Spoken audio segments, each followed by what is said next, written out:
Bien-aimés, je vous salue dans le nom merveilleux de notre Seigneur et Sauveur Jésus-Christ, qui nous donne cette occasion, ce temps d'être ensemble et de partager quelque chose qui concerne notre vie de tous les jours et de tous les temps. Et aujourd'hui, nous allons partager sur l'esprit d'équipe. L'esprit d'équipe. Où est ton esprit d'équipe? L'esprit d'équipe, nous voyons cela dans la nature et nous voyons aussi cela dans l'Ancien Testament, parce qu'aujourd'hui nous allons voir plus dans la nature et dans l'Ancien Testament. Et aussi avec cet esprit d'équipe, nous voyons cela dans la sagesse de nos ancêtres qui nous parle de l'esprit d'équipe.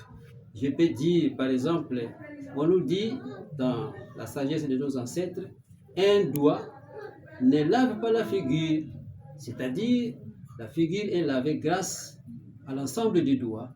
Et puis on dit aussi qu'un doigt ne joue pas le tam-tam. Pour bien raisonner le tam-tam, il faut l'association, l'ensemble de tous les doigts qui doivent former cette équipe pour jouer le tam-tam. Et dans la Bible, il est dit que s'il y a un fil, c'est facile de casser un fil, de couper un fil, mais s'il y en a deux, trois qui sont enroulés ensemble, voilà, ça fait une équipe. C'est difficile de couper ça, de tirer, et c'est vraiment difficile. C'est pourquoi, déjà dans la nature, déjà dans le proverbe, dans la sagesse de nos ancêtres, on parle de l'esprit d'équipe. Oui, l'esprit d'équipe est là, et cela ne vient pas maintenant, mais dès la création de ce monde, il y avait déjà l'esprit d'équipe.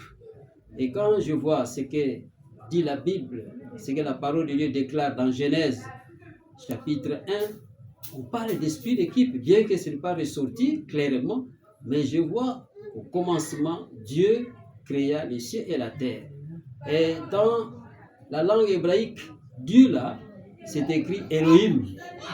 Quand on dit Elohim, c'est comme un Dieu pluriel, Elohim.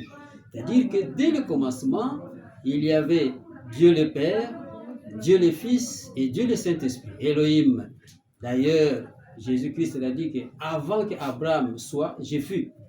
Voilà l'esprit d'équipe qui a créé le monde, l'esprit d'équipe qui a fait que nous existons, l'esprit d'équipe qui a fait que toute la nature a été créée grâce à l'esprit d'équipe. Et l'esprit d'équipe vient de lui-même le Créateur. Le Créateur, il a travaillé dans l'esprit d'équipe. Ça, nous voyons dans la Bible, dans la version que nous avons en français. Et ici, j'ai la version qu'on appelle... Ça, c'est une Bible pour les jeunes hein, que je vais lire. Je vais lire un verset ici pour voir que déjà à la création, quand Dieu a créé l'homme, il y avait l'esprit d'équipe. Voici ce que la parole de Dieu déclare dans Genèse 1, 26. Dieu dit, faisons les êtres humains à notre image. Dieu. Et dans la langue hébraïque, c'est Elohim, c'est-à-dire pluriel, mais dans la traduction, on a dit c'est Dieu comme un singulier. Et puis, là où nous voyons l'esprit d'équipe, c'est quand Dieu dit faisons. C'est-à-dire, le Dieu là, il n'était pas seul, il était un Dieu pluriel. Faisons les êtres humains à notre image et qui nous ressemble. Et vous pouvez continuer la suite. J'ai pris seulement la première partie pour montrer l'esprit d'équipe de la création de ce monde. Donc Dieu n'a pas travaillé seul, Dieu le Père, mais Dieu le Père a travaillé avec son Fils et il a travaillé avec le Saint-Esprit. C'est pourquoi on dit que Dieu le Père, Dieu le Fils, Dieu le Saint-Esprit. C'est pour montrer l'esprit d'équipe. Mais où est l'esprit d'équipe? Mes bien-aimés, quand il y a un match de football, vous connaissez l'équipe, hein, avec le football, c'est là qu'on voit plus les équipes. Avec le volleyball, on voit aussi les équipes. Avec le basketball, on voit les équipes. Dans une équipe, on travaille ensemble. Il y a l'unité, il y a l'unisson. Sinon, vous pouvez être dans l'équipe, mais s'il n'y a pas l'unité, s'il n'y a pas l'unisson, s'il n'y a pas l'entente, s'il n'y a pas l'harmonie, vous allez échouer. Et Dieu, quand il crée l'homme, s'il n'y avait pas l'entente, je pense que Dieu n'allait pas réussir à créer l'homme. Hein. Et quand il a créé l'homme, il a dit les êtres humains. Ah, j'étais content de la traduction ici, on dit les êtres humains, c'est-à-dire Dieu n'a pas créé seulement, Dieu le Père, Dieu pluriel, n'a pas seulement créé l'homme comme masculin, mais il a créé l'homme et la femme. Donc, lui-même, esprit, équipe, et la créature, l'homme, les hommes, les êtres humains qui sont créés sont aussi en équipe. C'est pourquoi vous voyez que Dieu a dit dans Genèse 2, l'homme quittera son père et s'attachera à sa femme. Parce que lui-même Dieu, il a fabriqué la femme à partir de l'homme pour que les deux forment une équipe. Comme lui-même, c'était une équipe. Alors je disais de l'équipe de football, ou l'équipe de basketball, ou l'équipe de volleyball, que dans cette équipe, il faut qu'il y ait l'ambiance, l'entente, l'harmonie, l'unisson. Si cela manque, l'équipe ne peut pas gagner. S'il y a un parmi eux qui dérange l'équipe, ils vont perdre. Mais si tout le monde travaille pour la réussite, ils vont gagner. Bon, c'est vrai que parfois on peut perdre, même si on fait tous les efforts, même si tout le monde s'est sacrifié, s'est donné corps et âme pour la réussite, pour le succès. Mais parfois on peut avoir l'échec. On n'est pas vainqueur, on est vaincu. Mais cela ne fait rien. L'essentiel est que l'esprit d'équipe est là. Et l'esprit d'équipe, nous voyons ça dans beaucoup de choses dans la nature que je ne vais pas citer aujourd'hui, mais ce jour, nous nous arrêtons, nous nous limitons seulement à ce premier livre de la Bible, à la création, comment Dieu lui-même, dans l'esprit d'équipe, a créé l'homme, et l'homme aussi, il a fait l'homme ou les êtres humains dans l'esprit d'équipe. Et, comme je viens de dire, dans nos équipes de football, il faut qu'il y ait l'esprit d'équipe. Et dans l'esprit d'équipe, chacun a sa responsabilité. Voyez l'équipe de football.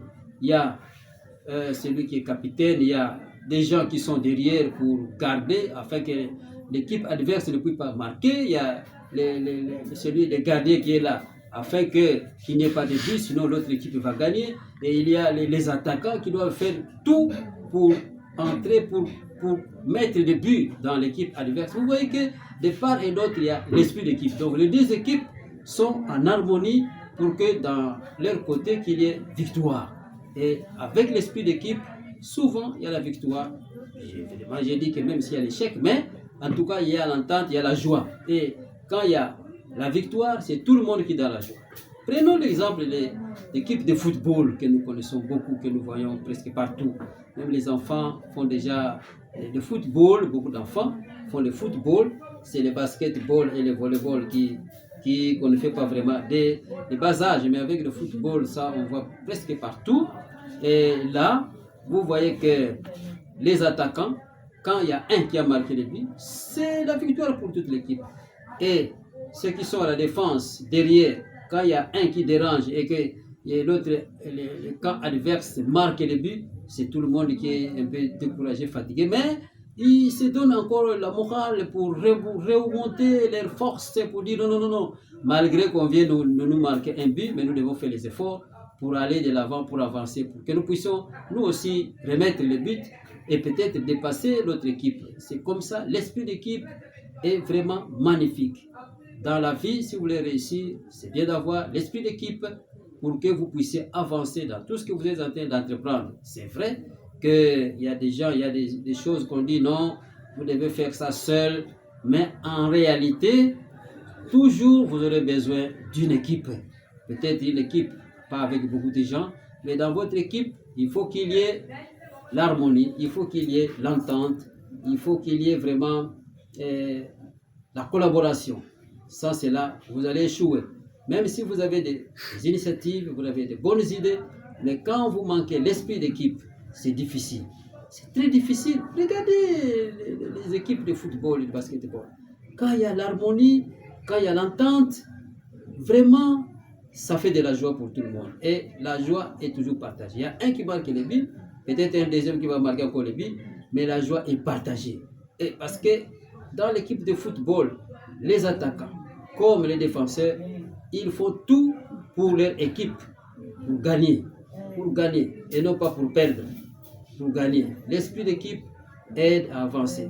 Dans nos pays, dans nos villages, dans nos familles, cherchons à cultiver l'esprit d'équipe. Parce que l'esprit d'équipe, ça nous aide à aller de l'avant. L'esprit d'équipe, ça nous aide à vaincre l'ennemi. L'esprit d'équipe, ça nous donne la joie. L'esprit d'équipe, ça nous donne la force. L'esprit d'équipe, ça donne beaucoup de bonnes choses. Parce qu'avec l'esprit d'équipe, bien qu'il y a parfois un peu de défaite, mais cette défaite est partagée, cette tristesse est partagée, il y a plus de joie dans l'esprit d'équipe. Si quelqu'un essaye de casser l'esprit d'équipe, ce n'est pas un bon élément. C'est pas un bon élément. Et comme dans l'équipe de football, s'il y a un qui dit, bon, moi je vais négliger le poste qu'on m'a donné, même si l'équipe adverse va passer, ça ne fait rien. D'ailleurs, moi, on ne s'occupe pas tellement de moi. Non. Nous devons cultiver l'esprit d'équipe dans nos actions. Nous devons cultiver l'esprit d'équipe dans tout ce que nous sommes en train de faire. Parce que nous sommes là pour un temps. Nous sommes là pour un temps. Pendant que nous sommes encore dans cette vie, cultivons l'esprit d'équipe. Et au ciel, on ne sera pas seul.